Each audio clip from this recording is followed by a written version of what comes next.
धाराशिवमध्ये आज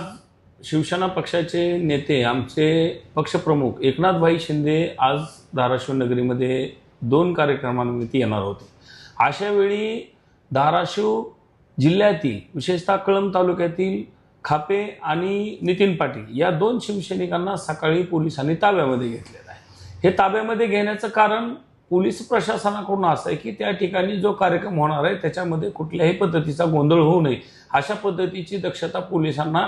घ्यायला लावली गेलेली आहे, अशा पद्धतीचं सांगितलं जातं। वस्तुस्थिती अशी आहे की हे दोन्हीही जे कार्यकर्ते आहेत ते जिल्हा परिषद आणि पंचायत समिती निवडणुका असतील, नगरपालिकेच्या निवडणुकांमध्ये असतील, या निवडणुकीच्या दरम्यानमध्ये शिवसेना पक्ष हा भारतीय जनता पार्टीच्या दावणीला कसा इथल्या प्रमुख लोकांनी त्यामध्ये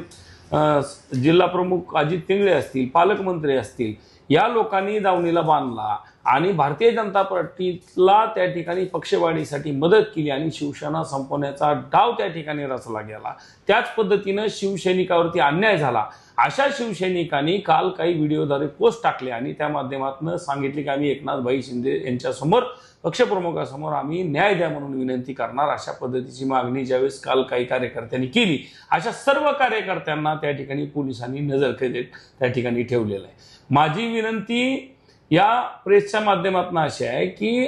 जे खरे शिवसैनिक आहेत ज्याच्यावरती खरा अन्याय झालेला आहे अशा कार्यकर्त्याला न्याय देणारं नेतृत्व एकनाथभाई शिंदे आहेत आणि हा विश्वास सर्वसामान्य कार्यकर्त्याचा महाराष्ट्रभर त्यांच्यावरती आहे आणि त्यांच्या पुढे आपलं बिंग फुटल, आपले केलेले कृत्य सगळे उघडे होतील या भीतीने प्रभारी जिल्हा प्रमुख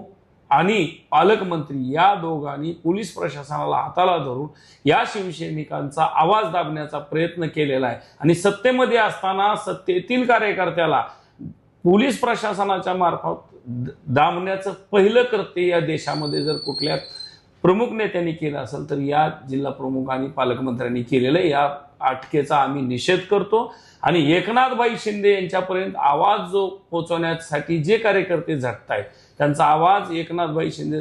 पोहोचण्यासाठी या कार्यकर्त्याला तात्काळ त्या ठिकाणी सुटका करावी ही विनंतीही या माध्यमातून करतोय। या जिल्ह्यामध्ये शिवसेनेचा संपवण्याचा डाव रचलेला ज्या भारतीय जनता पार्टीला मदत करणाऱ्या या 2 प्रमुख लोकांना त्या ठिकाणी पदावरून हटवावं आणि शिवसैनिकांना न्याय द्यावा ही मागणी या माध्यमातून करतो।